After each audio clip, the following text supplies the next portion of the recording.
This message comes from Bombas. Comfy footwear is the last thing you want to worry about this summer. Bombas sandals and slides are perfect for beach days, barbecues, and everything in between. Go to bombas.com/NPR. Before we start today's show, a quick note. You may have heard that President Trump has issued an executive order seeking to block all federal funding to NPR. Millions of people like you, depend on the NPR network as a vital source of news and entertainment, information, and connection. We are proud to be here for you, and now more than ever, we ask you to be here for us. Visit donate.npr.org now to give. And if you already support us via NPR Plus or Planet Money Plus or any other way, thank you. This is Planet Money from NPR. Mike Kudzil, a money manager at PIMCO, got to work on Tuesday, April 8th, ready for a crazy day.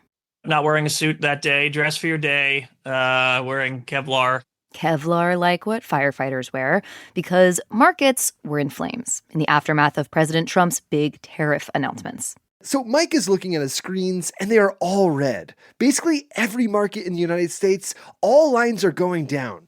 You had equities go down meaningfully. You had bonds go down in price meaningfully. And you had the U.S. dollar that went lower. And that is weird. Because normally when investors get scared, as they were that day, they sell risky things like stocks to buy stuff that they see as safer.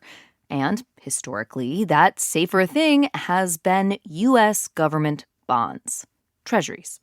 When you buy U.S. Treasuries, you're handing over a wad of cash to the government today for the promise of getting that wad of cash back plus interest in like 5 or 10 or 30 years. You're helping finance the U.S. government, buying its debt.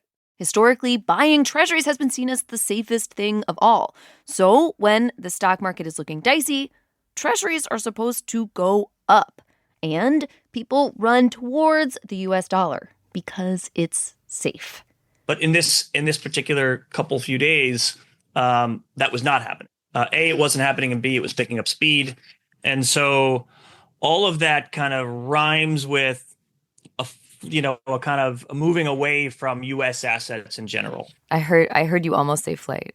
It's a capital flight, right? That's the phrase? Rhymes with a capital flight. Mapital height. I would argue that that's not what took place. Mapital height? That's what I came up with. What, you got something better? I think he didn't want to say capital flight because capital flight is like a big thing. It's money sprinting away as fast as it can go, typically from an emerging market country whose government has just done something fiscally reckless or like unforgivable. So this phrase is not something that any money manager would just throw around casually.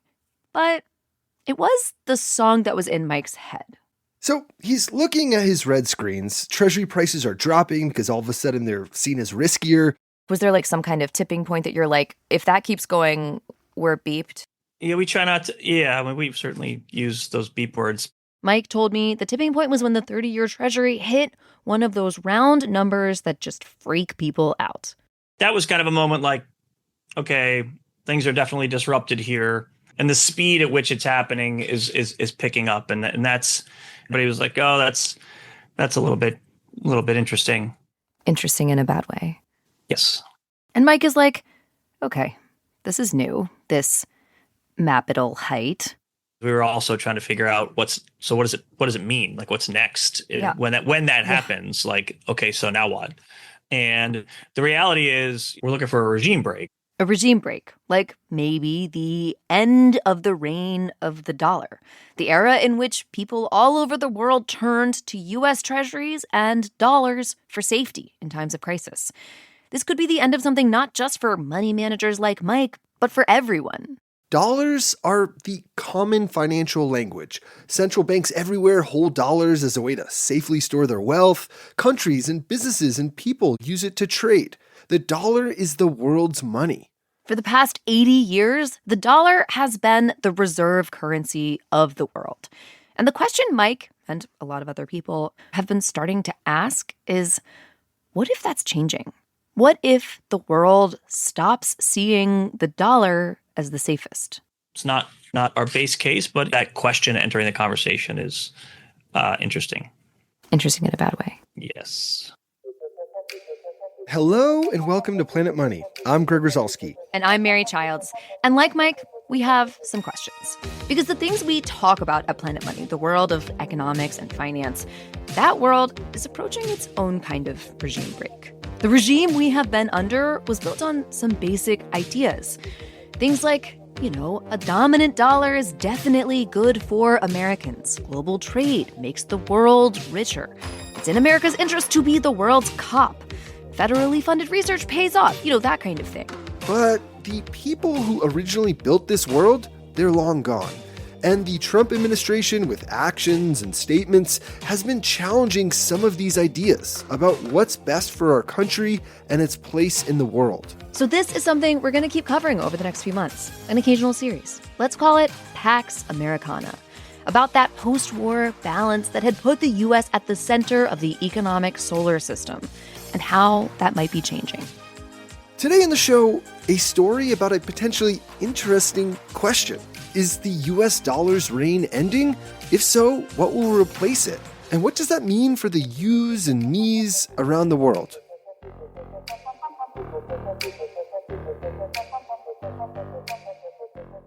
This message comes from Schwab. With the new Schwab Teen Investor Account, teens can gain hands-on investing experience. It's co-owned by you and your teen, so you can monitor the account while your teen learns how to invest and manage money. Learn more at schwab.com. This message comes from Bombas. Bombas compression socks help keep legs fresh on travel days, work days, leg days, and more. That's all-day relief with everyday style. Go to bombas.com/NPR. It's been almost a year since Congress eliminated over $1 billion in funding for public media. Yet we, the people, haven't backed down. When you donate to the independent nonprofits that make up the NPR network, we hold the powerful to account together. Join the community of people who power this work at plus.npr.org. So, a reserve currency is one that countries around the world hold in reserve, in the vaults of their central banks and in bank accounts of their central banks. They can hold any currency, or they can hold some of this and some of that. The idea is they need to keep their trillions of money somewhere safe to store value until the day when they need to spend it. And they store other countries' money because they have a lot of their own, and their own currencies are not always that stable. Having other currencies gives them a buffer. One way a central bank stores another currency is by buying that country's debt. Because, for all intents and purposes, if you're holding U.S. treasuries, you're holding dollars. Same for Japanese government debt. You're holding Japanese yen, etc. And there's one currency that central banks store more than any other currency, the U.S. dollar. To understand why, we called Ishwar Prasad, a professor at Cornell University. Thank you for joining me today. Of course, I'm glad the timing worked out, and this is one of my pet subjects, so it's good. Currencies are his thing, because Ishwar spent 17 years at the International Monetary Fund, which lends dollars to developing economies. So a lot of his life has been watching dollars flow all around the world. And he has seen the dollar's dominance on a more micro level. Like sometimes when he's been traveling, he has found himself without the local currency, and he's been like, oh, maybe this could be a little cash experiment. I've been able to pay for cab rides in places like India, China, even in Italy, the land of the euro, because everybody is willing to accept dollars. That last one, Italy, actually happened recently on a family vacation. My family knew this was coming and, of course, were hugely embarrassed by the whole thing. But I told the limo driver, I'll give you dollars instead of euros. And the limo driver was quite happy to accept dollars. If I tried this experiment in the US with euros or Japanese yen or British pound sterling, I can tell you fairly confidently that they probably wouldn't take it. Ishwar's experiment works because when people trade across borders, they usually use the dollar. Around 90% of all foreign exchange transactions, they involve dollars. That's people, businesses, central banks. U.S. dollars make up the majority of reserve currencies held by central banks. At its peak, 73% of all central bank reserves were U.S. dollars. And those central banks choose American currency because, Ishwar told us, it has 4 crucial features. 4 things you really need in a reserve currency. One is liquidity, meaning that they should be able to buy and sell that asset easily and in large quantities without disrupting the market. So there needs to be a lot of it, and a lot of it changing hands all the time. If you think about the Swiss franc, for instance, it's not a very big market. Switzerland is a small economy. And if you try to buy, say, $50 or $100 billion worth of Swiss government bonds and then try to sell them at one shot, it's going to destroy the market. You sell $100 billion worth of US treasuries, this is a $33 trillion market. It's not going to register as more than a ripple. So US treasuries? Liquid. In fact, the most liquid single market in the world, which means there's always someone there willing to trade with you. Second, you need safety, meaning that the value of those assets is going to be preserved more or less.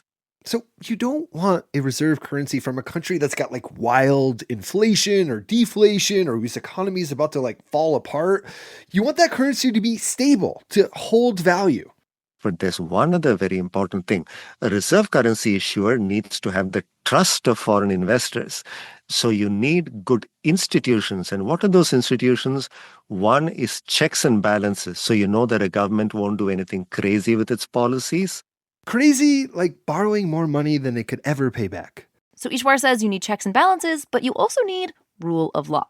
Which means that the government will not change the rules at an instant and say that we're not going to pay back foreign investors. And you need an independent central bank so that you know the value of the currency is going to be preserved and the central bank will not let inflation run amok. Because if inflation runs amok, your dollar tomorrow can buy less than it can today. So we need liquidity, big, deep liquid markets. We need safety, a store of value. And we need to trust the country whose currency it is, that their institutions are strong and reliable, independent, that they play by the rules. And one more thing, ideally, you want a currency from a country with a strong and growing economy, because it's a better bet. The last thing you want to hold is a currency dropping in value. So those are all of the key attributes of a reserve currency. If one were looking for an ideal reserve currency, this is what you would want to have. And for decades, that ideal reserve currency has been the dollar. The dollar has checked all those boxes. But it wasn't always that way. Before the dollar was the reserve currency, there was the British pound sterling. Pound sterling is the only other example of a dominant reserve currency in modern financial history. The British Empire was running trade all around the world. Reserve currencies are often associated with empire, with military dominance, and Britain was dominant. But the pound's dominance started to wane after World War I. And then during World War II, there was an actual moment that the dollar became the money of the world. It was a conscious decision. A bunch of people in a room making a choice. A room in a big hotel in a little place called Bretton Woods, New Hampshire. Delegates from 44 allied and associate countries arrived for the opening of the United Nations Monetary and Financial Conference. Regular Planet Money listeners will know this story. The delegates at this meeting arrived on a big train, wearing double-breasted suits. They got their pocket squares, normal 1940s stuff. These meetings are designed to promote trade in the post-war world and to create a foundation for lasting peace. At the meeting, those representatives tinkered out articles of agreement for a new global economic structure. International trade had broken down, so to reduce chaos between currencies and restart global trade, they needed some standard, like a common language. They needed their money to talk to each other. So in that room, they decided that basically every currency would have to be pegged to US dollars. Everything had to be convertible to dollars. And the world agreed to it because the US had become the center of the capitalist world. Biggest military, biggest economy, and it was growing. And people trusted American institutions. And since those delegates in their suits met up in New Hampshire, the dollar has become globally indispensable. The more people have used it, the stronger it's gotten, and the stronger it's gotten, the more people have used it. So the dollar has been at the center of this economic solar system absolutely on purpose, because the US built it that way. But now, economists and policymakers are debating if the reserve currency status is a good thing or if it's too much. So which is it? Is it a privilege or a burden? And if it's not the dollar in the world's pocket, what is it? That's after the break.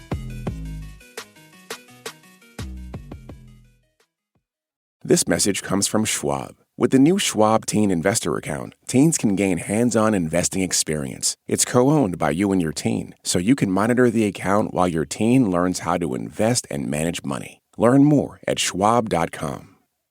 This message comes from Bombas. Comfy footwear is the last thing you want to worry about this summer. Bombas sandals and slides are perfect for beach days, barbecues, and everything in between. Go to bombas.com/NPR. This message comes from Thumbtack. Recommendations can be great. Maybe someone recommended this podcast, and here you are. But home projects are different. If a podcast isn't your thing, you lose a few minutes. If you hire your cousin's neighbor to mount your TV, you might end up with a lopsided screen and wall damage. That's why Thumbtack works.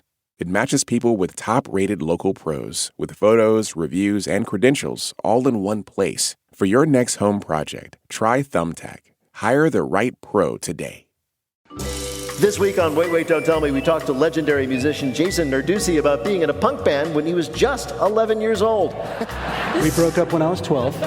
And I just felt like I needed to go through puberty without band drama. Don't miss our full conversation and the rest of our games. Listen to the Wait, Wait, Don't Tell Me podcast in the NPR app or wherever you get your podcasts. There's a phrase everyone uses to describe the luxury of your money being the money, used around the world. The phrase is exorbitant privilege. It actually comes from a French finance minister who coined it back in the 1960s.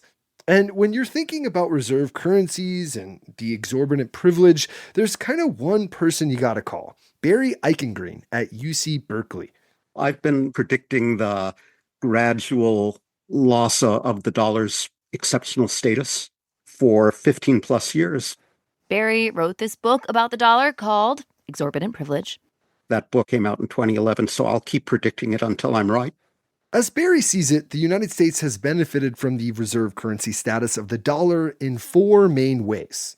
Number one, U.S. banks and firms and U.S. tourists have the convenience of being able to do cross-border business in their own native currency. Like Ishwar in his taxi experiments, and like businesses that don't have to exchange their dollars for other currencies all the time in order to buy and sell things, because all that costs time and money. So there's convenience value. Number two, there has been traditionally insurance value. Insurance value. When things hit the fan in the global economy, investors flock to buy U.S. treasuries. It's called the flight to safety, and the dollar gets stronger instead of collapsing. So when Lehman Brothers failed in 2008, we did that. We caused the bad thing. The dollar exchange rate didn't collapse. It strengthened because everybody rushed into dollars, valuing their liquidity and safety. Number three, the U.S. government can borrow at lower interest rates than otherwise. Foreigners want to buy U.S. debt. That means the U.S. gets to borrow for cheaper than we would otherwise. It's kind of like the U.S. has this special low-interest credit card that other countries don't have. And we can spend on things like infrastructure and Medicare and the military, even when we don't have that money sitting in the bank. And number four, it gives us a financial weapon to use, hopefully, judiciously. The fact that the U.S. dollar is at the center of the global financial system means the U.S. has this unmatched power to sanction other countries. We can stop dollars from flowing to foreign banks. We can freeze or seize their dollar assets, and we do. So to Barry, those are the four big things that make the dollar's reserve currency status a privilege. An exorbitant privilege.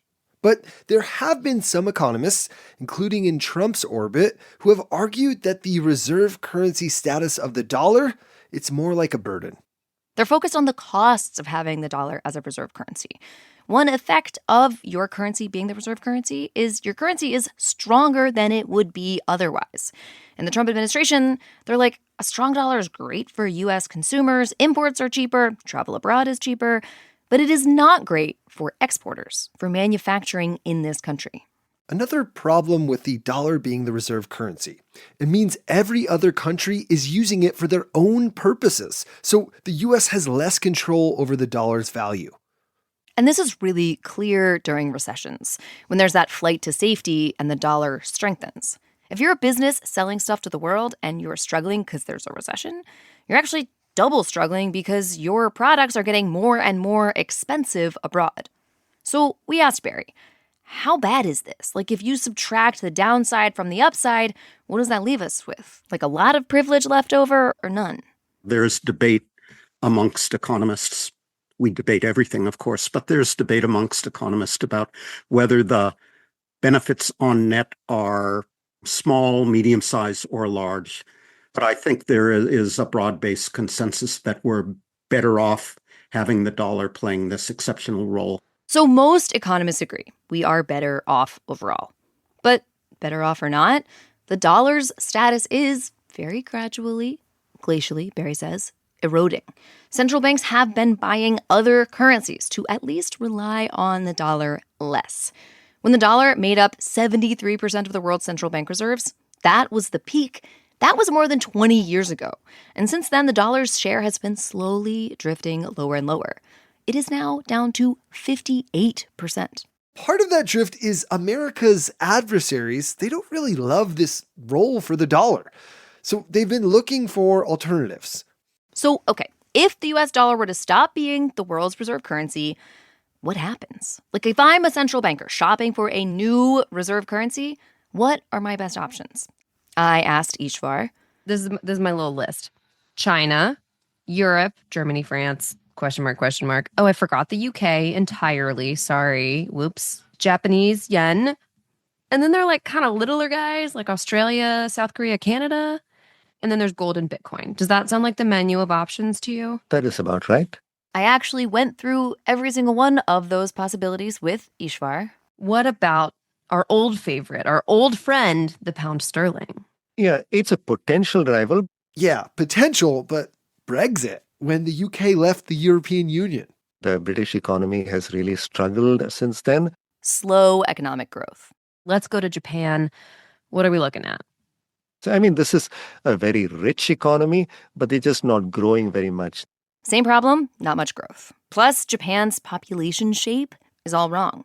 From an economics perspective, they have too many old people drawing down their pensions and not generating money. And they really need exports to grow. Which means they need a weaker yen. So for them, they don't really want it. They don't want to be the reserve currency. So I asked about Australia.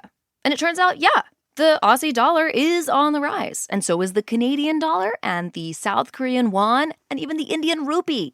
Collectively, it's a lot, but individually, each of these reserve currencies doesn't amount to very much.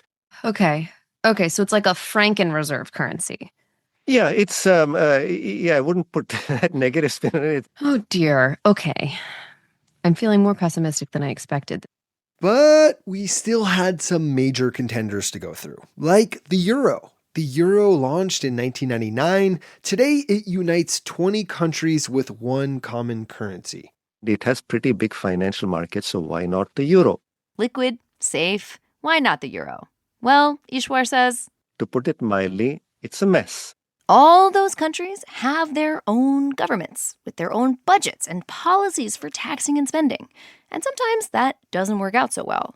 Ishwar remembers the Eurozone debt crisis 15 years ago when suddenly Greece realized its books were not accurate and it did not have the money that it thought it did. In fact, it didn't have any money at all, and everyone freaked out. What we learned is that the Greek government bond is not exactly as safe as a German Bund. And if you only look at the ones that are considered safe, suddenly the market is really small. Too small.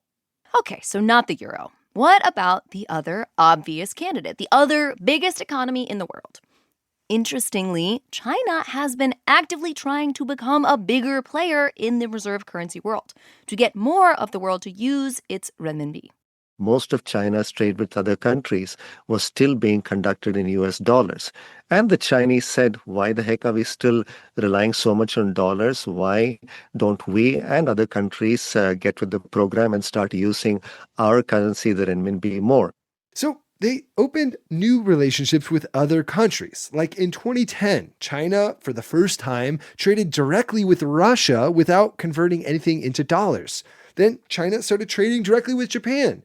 No dollars. The renminbi went from being 0% of global foreign exchange reserves to 2.2%. Not huge. And that percentage has not been growing. People are worried about the state of the Chinese economy and its growth prospects, and they don't necessarily trust the Chinese government. That's probably the biggest impediment for China, trust. Central bankers and foreign investors around the world worry that China will change its rules and they won't be able to get their money out, despite China's promises. So. Okay, wow.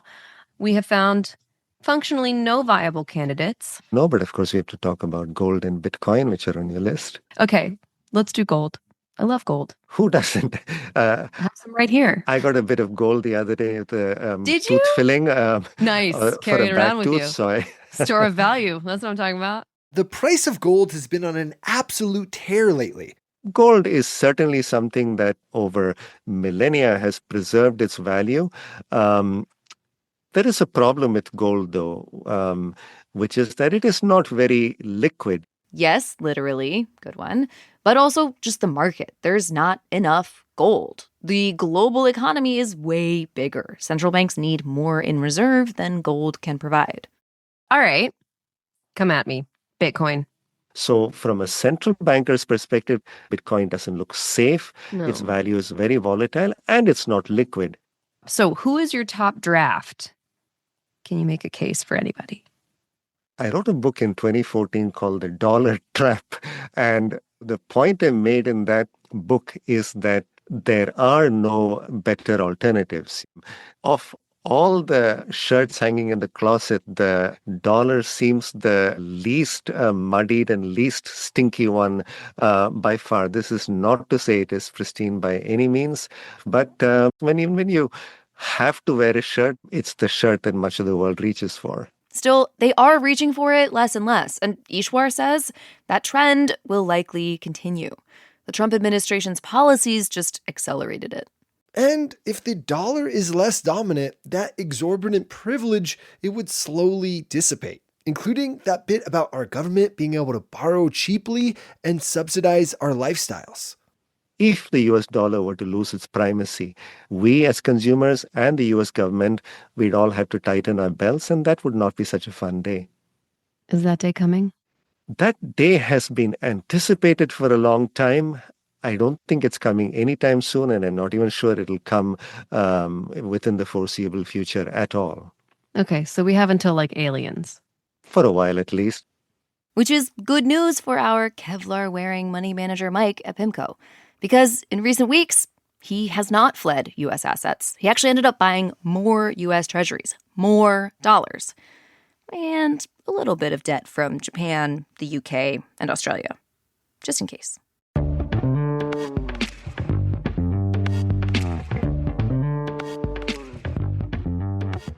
To support Planet Money and NPR, you can donate directly at donate.npr.org, or you can become a Planet Money Plus member and get bonus episodes and sponsor-free listening. For that, go to plus.npr.org, or you can click the links in the show notes.